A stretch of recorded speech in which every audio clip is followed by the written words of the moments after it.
My parents didn't miss my graduation, they skipped it. The text came at midnight. Too tired from Chloe's trip. We'll celebrate next time. The next time that never came.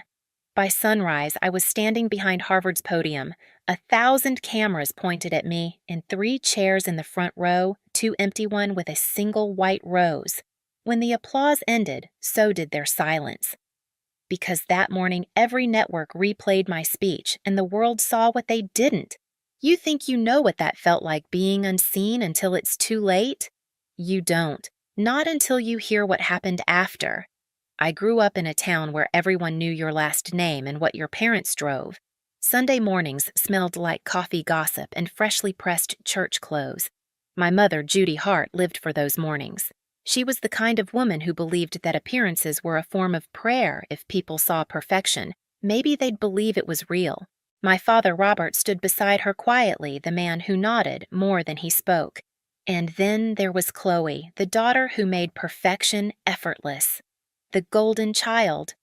The reason my mother's voice could shift from sharp to sweet in one breath. I was the older one, the quiet one. The kind of girl people introduced as Chloe's sister before realizing I had a name of my own. When I was 10, my birthday cake read, "Congratulations, Chloe," because Mom mixed up the orders after her dance competition. She laughed it off, handed me a slice anyway, and said, "We'll do yours next weekend." We never did. That was the day I learned how absence could still fill a room. Our house looked picture-perfect from the outside, white shutters, neat hedges, Christmas lights that blinked on time, but inside it ran on comparison. If Chloe's laugh was music, mine was static. If she got applause, I got quiet nods. Every success of mine was treated like an echo heard, but never celebrated. Grandma Helen was the only one who saw through it. She lived 2 streets over, always smelling of cinnamon and soap, and she'd whisper, "You don't need applause to be valuable, sweetheart." I didn't believe her then. When I got older, I stopped asking them to notice. I poured everything into school instead. Grades were safe. Numbers didn't play favorites. By 17, I was staying late in the garage fixing old radios and engines just to understand how broken things worked. Maybe part of me wanted to fix us too, but the more I achieved, the quieter they became. When I won first place in the state essay competition, Mom said, "That's nice," before asking if I could help pack for Chloe's trip. Dad nodded without looking up. That silence, that's where the fracture began. It's strange how one small silence can turn into a lifetime. I didn't realize it back then, but every "that's nice," every empty seat was preparing me for something bigger, something that would make their silence impossible to ignore.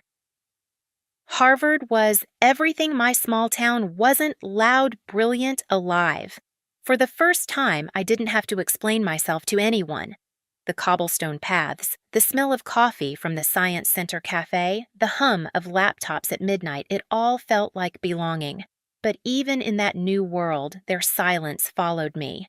The first semester, I emailed my parents a photo of the campus me in front of Widener Library red scarf, beaming. Mom replied 3 days later, "Pretty place Chloe's dance coach just got her a new gig in New York." "Isn't that exciting?" Dad added a thumbs-up emoji. That was it. "No, we're proud. No, how are you?" Just a reminder that I was still orbiting around someone else's light. By junior year, I stopped sending photos. Success felt hollow when the people you wanted to see it most refused to look. Still, I kept pushing. I got a research assistant position under Dean Alvarez, a woman who believed in impact over prestige.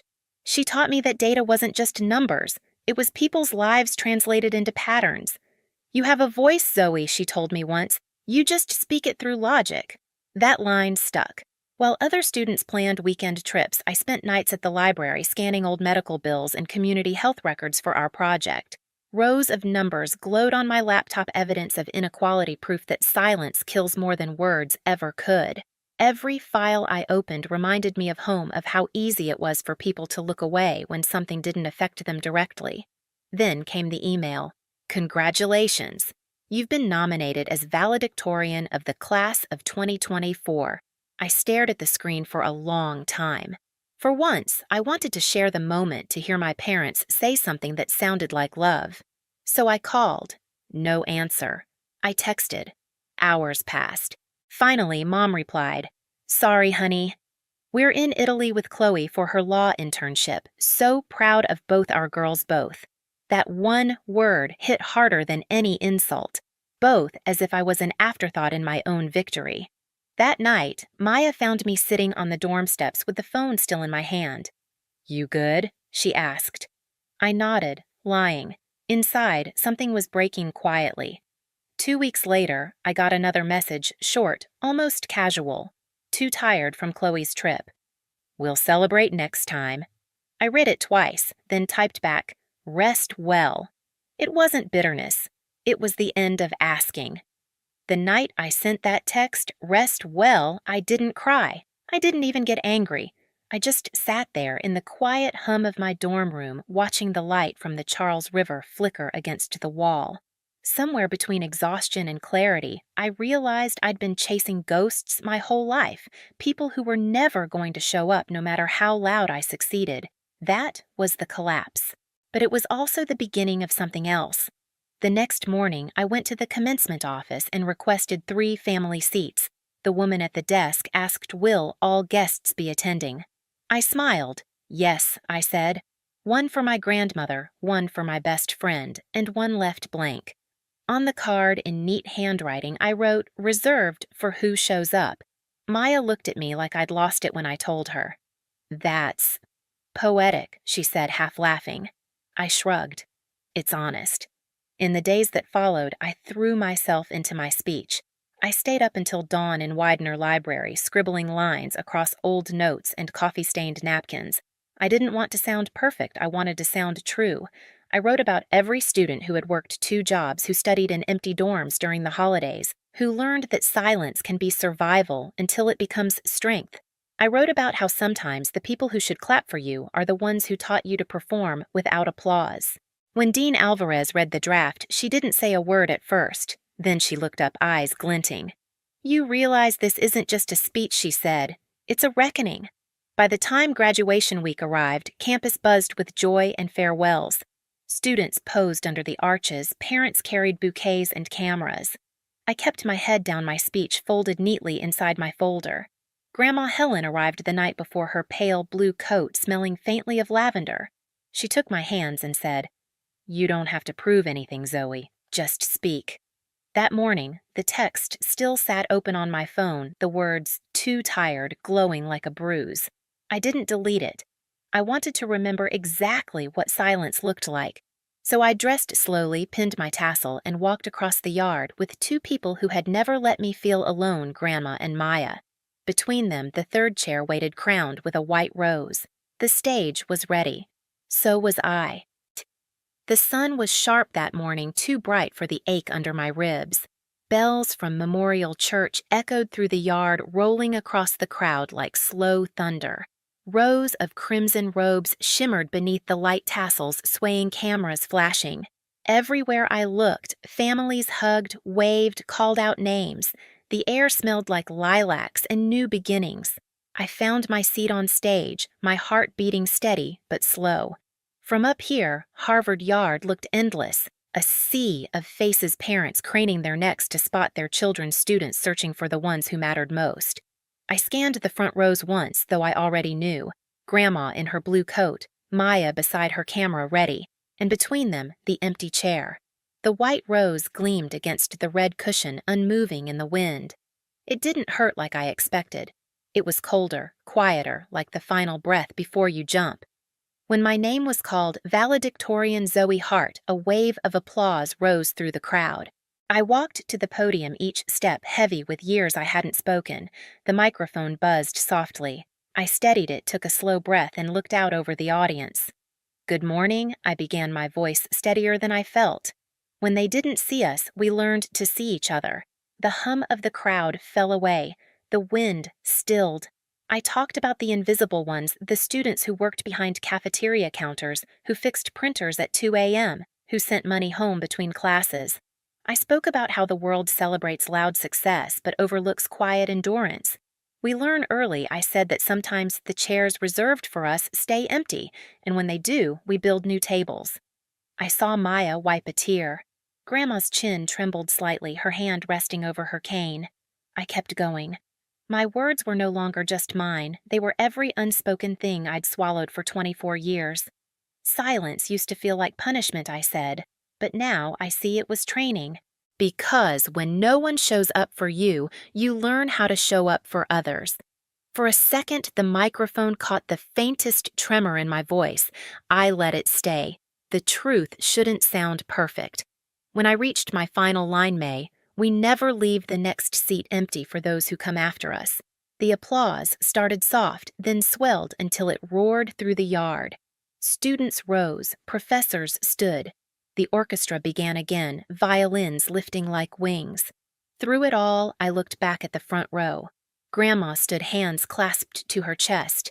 Maya was crying openly now, camera forgotten in her lap. And that empty chair, still and quiet, glowed in the sunlight, the white rose catching the breeze like a small flag of surrender. It didn't feel like revenge. It felt like release. The ceremony blurred after that cap's flying laughter, echoing flashes going off like starlight. But the moment stayed frozen in amber. The photo that later went viral captured me at the podium, sunlight on my face, one empty chair and a rose in the frame. By the time I reached the reception hall, my phone was already buzzing, notifications stacked faster than I could read, mentions, reposts, headlines. Harvard valedictorian delivers viral speech about absence and resilience. The empty chair heard around the world. I scrolled once, twice, then stopped when the screen lit up with the one name I hadn't saved, but could never forget Mom. Then Dad, then Chloe. Call after call, message after message. Mom. Why didn't you tell us everyone's asking why we weren't there? Dad, you made it sound like we abandoned you. Do you know how this looks, Chloe? Nice job making us the villains, Zoe. Congrats, I guess.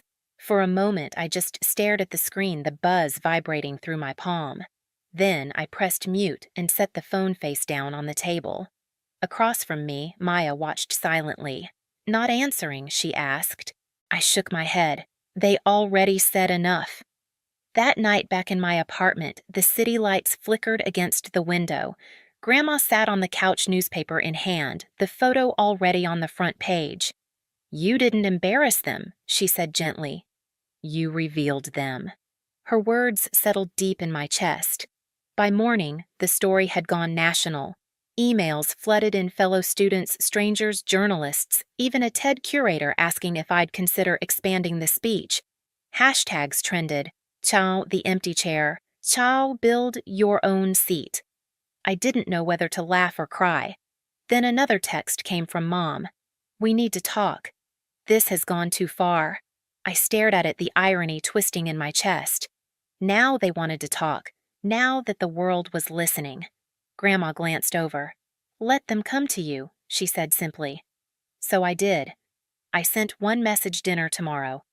Cambridge. No guests. 7 p.m. No explanations, no apologies. Just an invitation to face what they'd ignored for years. They showed up late. Of course they did. The knock was hesitant, the kind that comes from guilt disguised as politeness. My father entered first, stiff in his jacket. My mother followed, clutching her purse like it might protect her from the truth. Chloe trailed behind, mascara, flawless eyes darting between us. The table was small set for 4. Soup, bread, nothing fancy. I'd placed a small wooden sign beside the spare chair. For who shows up? Mom broke the silence first. You humiliated us, Zoe. Her voice cracked between pride and panic. The neighbors saw the video. Do you know how it feels to have everyone think we abandoned you? I met her eyes. You didn't need the world to tell you that. You already knew. Dad tried to soften it. You could have told us you were valedictorian. We'd have come. Would you? I asked quietly. Because when I won state, you were at Chloe's dance. When I got the research fellowship, you were in Nashville. There's always a reason, always a trip, always tired. The room went still. The air thickened. Chloe opened her mouth, then closed it again. Finally, she whispered, I didn't know it hurt you like that. It didn't, I said, and for once I meant it. Not anymore. Grandma's words echoed in my mind. Love doesn't wait until you're ready. It shows up when you're needed. Mom's shoulders slumped. We thought you didn't need us. You were always so independent. I let out a small laugh. Independence isn't a personality. It's a survival skill.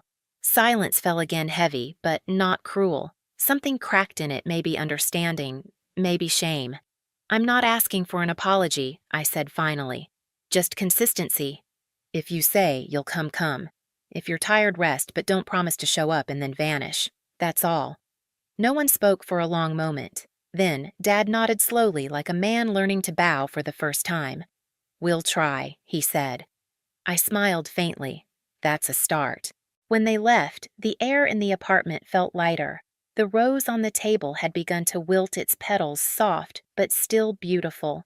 I replaced it with a fresh one, same color, same meaning. By the end of that week, the world had moved on to another headline. But in my home, the chair stayed. Always waiting, always ready. The week after that dinner felt strange, quiet, but not empty. My phone buzzed lest the news cycle had moved on, and Harvard Yard returned to its ordinary rhythm of tourists and pigeons. Yet, something inside me had shifted like a bone, finally set right after years of pain. Grandma came by every few days, bringing lemon cake and advice, disguised as conversation. You gave them a mirror, she said one afternoon, settling her cup on the table. Now it's up to them to decide if they like what they see. I smiled, but I didn't wait for their reflection. I'd spent too many years waiting. A week later, I spoke at a small community event downtown. Nothing grand, just students and locals gathered in a library basement. I used parts of my speech reworked for a smaller room. There were no cameras, no applause, just nods from people who understood what it meant to build your own seat. Afterward, a girl my age came up, eyes glassy. My parents didn't come to my graduation either, she said softly. But seeing you made it hurt less. That was the moment I realized the story had done its job. It had turned pain into permission for someone else to heal. At home, the chair still sat in the corner beside my desk, the wooden tag dangling. For who shows up. Sometimes when the light from the window hit it just right, it didn't look empty. It looked expectant. Mom sent a text to the following Sunday dinner next week early this time. I stared at it for a long second, then typed, "Early is good." The next morning, I passed through Harvard Yard one last time. The air smelled like cut grass and coffee the same way it had when it all began. I looked toward the stage where I once stood, sunlight spilling over the bricks, and whispered, not bitter, not proud, just certain they see me now. I've learned that sometimes justice doesn't come as an apology. It comes as clarity. You spend years begging to be seen. Then one day you stop asking and the world turns its head anyway. That's what happened to me. My family didn't change overnight, but the silence between us did. It wasn't filled with guilt anymore, it was filled with choice. Now, every time I sit at my kitchen table, that extra chair is there. Not as a reminder of who failed to show up, but as an invitation for those who will. It's for anyone who's ever felt invisible, for anyone who's ever clapped alone in a crowd. If you've ever built something from the pieces they left behind, this story is for you. And if you've ever waited for someone to show up and they didn't, don't wait forever. Build your own seat. Sit proudly. Let them see what they missed. If this story touched something in you, share it below. Tell me where you're watching from or who you built your own chair for. And if you want more stories like this, stories about finding power in the quiet, subscribe, stay, and let's keep showing up together.